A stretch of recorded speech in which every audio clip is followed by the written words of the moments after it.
Hello, I'm Jake Allen Graham. I'm doing a review on the Ant-Man trilogy by Marvel Studios, all the way from Ant-Man to Ant-Man and the Lost Quantumania,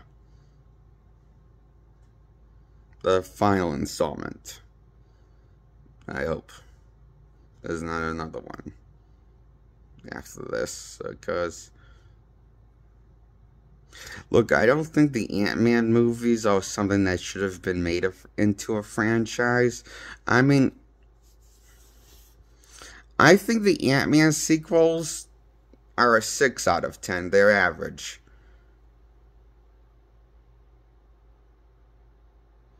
And I think that's enough said. I can't really say what I really like about them or how I can praise. Can't really think of how I can, it's like the Ant-Man sequels are one of those sequels that I can't really think of any. Even though I enjoyed parts of them, I can't really think of a whole lot to think about the movie of parts I really enjoyed. I mean, I like some of the action in this movie, the sequels of the Ant-Man sequels. I like how they created the action they got. That's about it.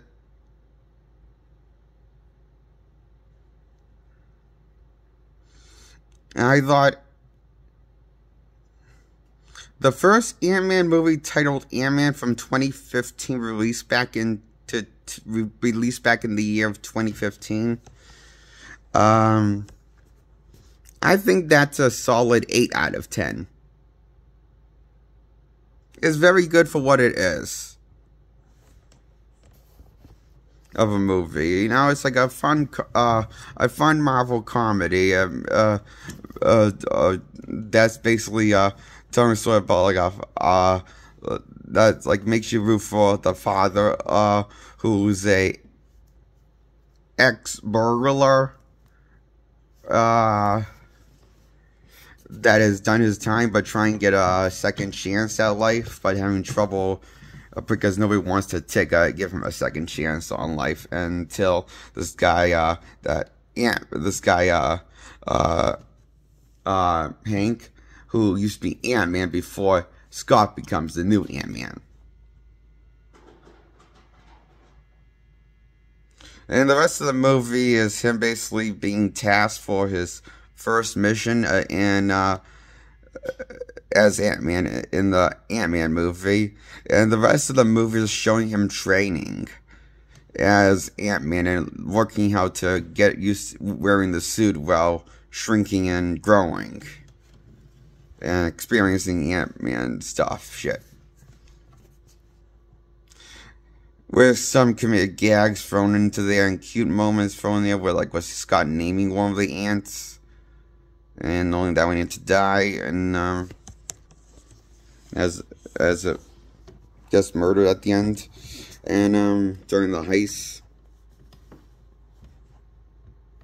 which I wasn't sure we were supposed to feel sad or find that funny of a moment, because God, I'm going to get.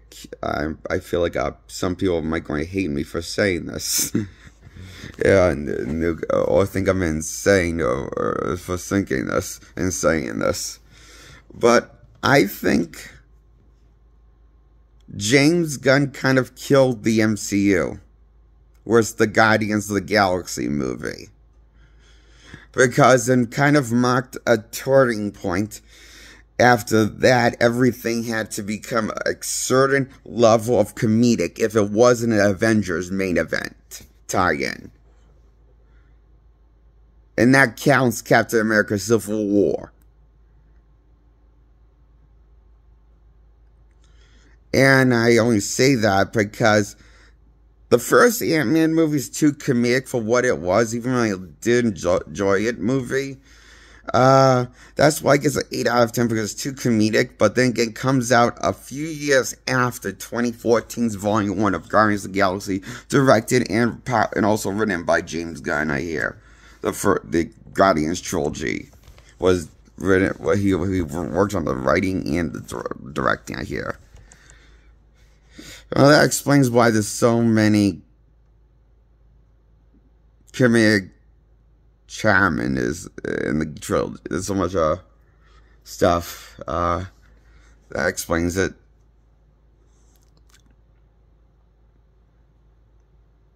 That's all I can say about that. The response that explains it, why he did that. He did that much creative involvement.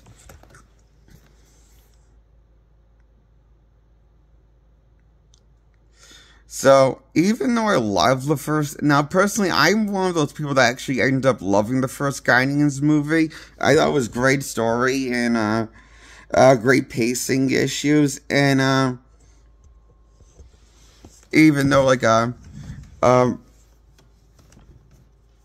mean, even though I thought it was kind of,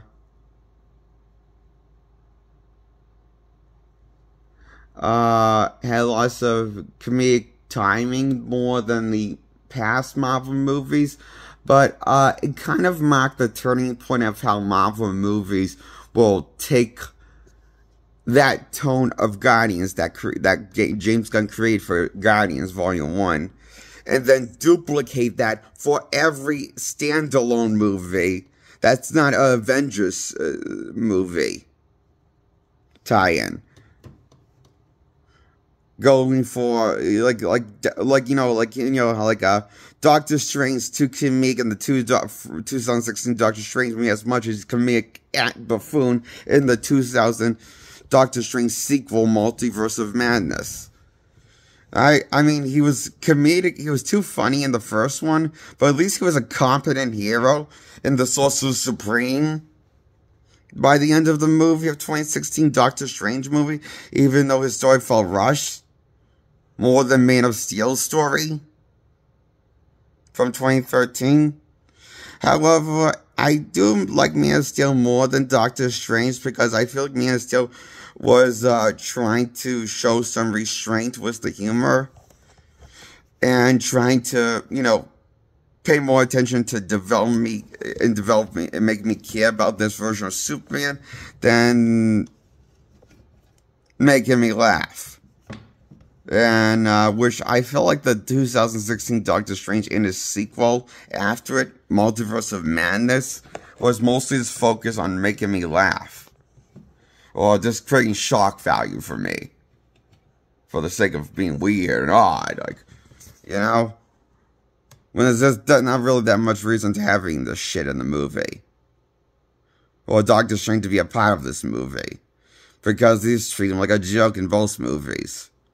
Of Doctor Strange movies, Multiverse of Madness, and the 2016 movie, Doctor Strange.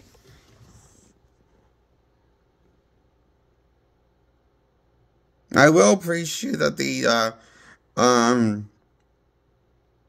I do appreciate that when they went with the comic book look of Doctor Strange, the classic look from 616 Universe Doctor Strange. Look, so, for this costume worn by Benedict Cumberbatch, I thought that was cool. And also,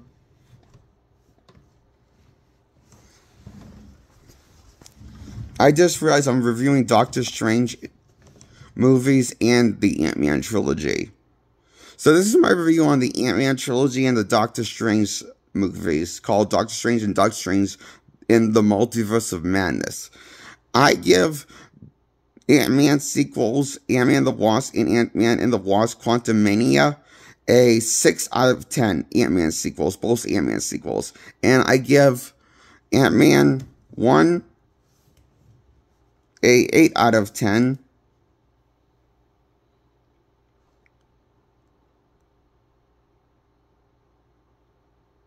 And I give the Doctor Strange movie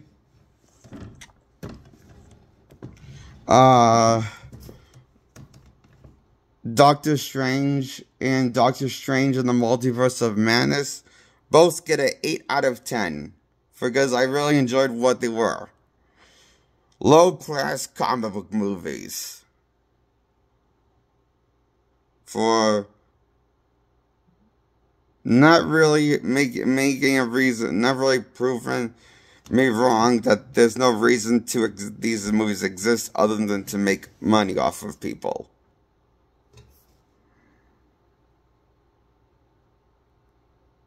And I didn't care about the characters at all, really.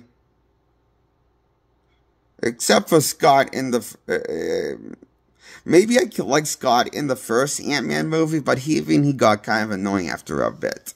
Because I thought it was kind of stupid how, that was a smart idea and clever to throw a joke when they're trying to have a moment between Hank Pym and Hope before she becomes the Wasp in the sequel. And throw into the sequel and doesn't really do anything different from Ant-Man. Outside of having blasters and wings, she doesn't fight a whole lot different than Ant-Man. Just told that she's just like a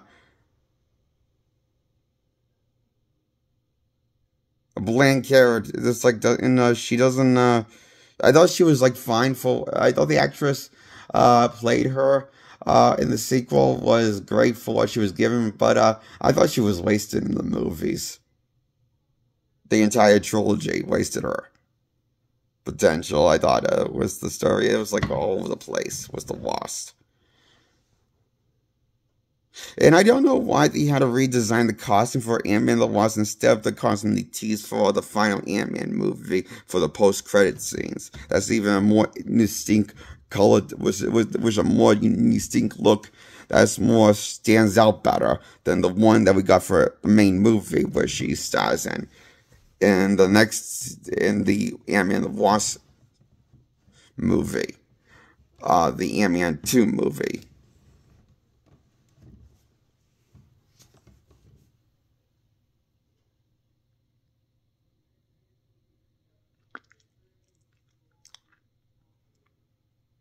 And that's my review on Ant-Man Trilogy and the Doctor Strange movies by Marvel Studios. Doctor Strange 1 and Doctor Strange 2. That's my thoughts on them and why I did a review on them and why I let me think. How many did I end up giving a 3 out of?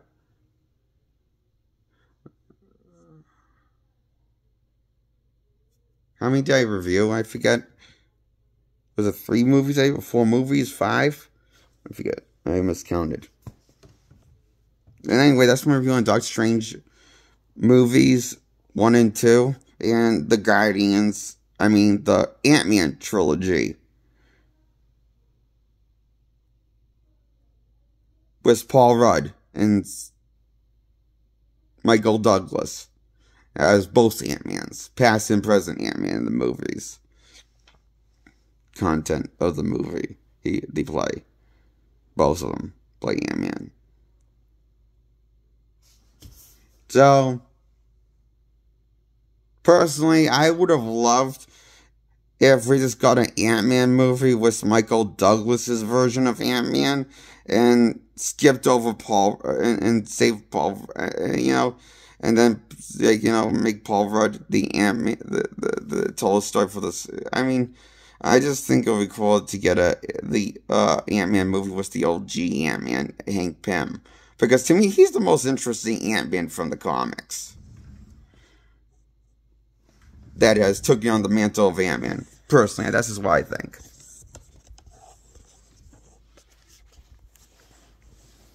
I just wish we had an Ant-Man movie about Hank Pym's Ant-Man, the one I was more familiar with, than Scott Lang's Ant-Man.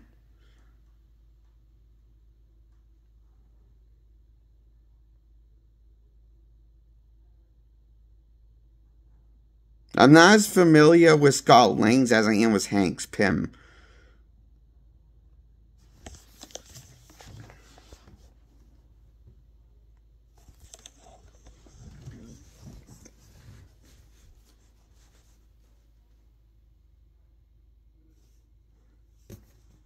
So, that's why I think the Ant-Man movies could have been better if they were based around Hank Pym instead of Scott Ant-Man, I can't help but feel like scratching my head with this thought. Maybe these movies were meant to originally be I don't know, were these movies ever at some point meant to be the original, based around the original Ant-Man, Hank Pym, or was it always meant to be based around Scott Lang's stories? Yeah, I don't know. But I feel like, at least with the first one, it felt like I just like feel like it would have been better if it made us if Scott wasn't the Ant-Man, but if he told the story about Ant-Man, about Hank Pym being the Ant-Man and him joining the Avengers, you know. But that's not what we got, you know. Yeah, we didn't got the cool. We didn't got the other Ant-Man that from the comics that had all these cool stories that I heard about. Like I heard he's the one that created Ultron in the comics and responsible behind it. Hank Pym. I never seen that. I don't think I read that comic. I haven't read that comic, but I've heard that somewhere. Probably Googled it on YouTube or something. Or I don't remember where I found that out. Okay, to be honest with you. So yeah, I just wish we had a Hank Pym Ant-Man movie instead of a Scott Lang Ant-Man movie. Then I would probably at least love at least one of these Ant-Man movies. Enough to give a 10 out of 10, but you know, I'm more of a Hank Pym fan than a Scott Lang fan. Scott's cool. Scott Lang is not bad at all, but he's not Hank Pym Ant-Man.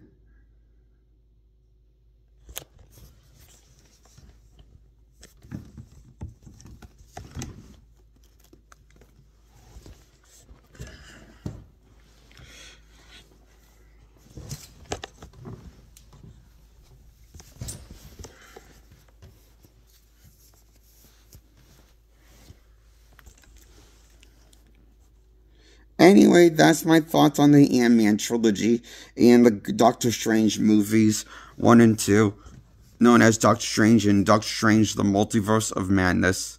I mean, Doctor Strange in the Multiverse of Madness. N. That's spelled I-N. N. Multiverse of Madness. Now I just gotta figure out how to fit this in type it in the main title of the screen after I finish recording this. Okay, good night, my audience. Goodbye, my audience. Subscribe, my audience. Hit the thumbs up to like this video, my audience. In the comment section below, hit the comment section below. Tell me which of this video I get on this. I mean, who thought? Anyone else thought these movies, enjoy the movies more than me or less than me? I don't know. Or this is about the same, Phil. Wait, let me know, okay? In the comment section below. Bye. I'm Jake Allen Graham. Good night. Subscribe to my channel.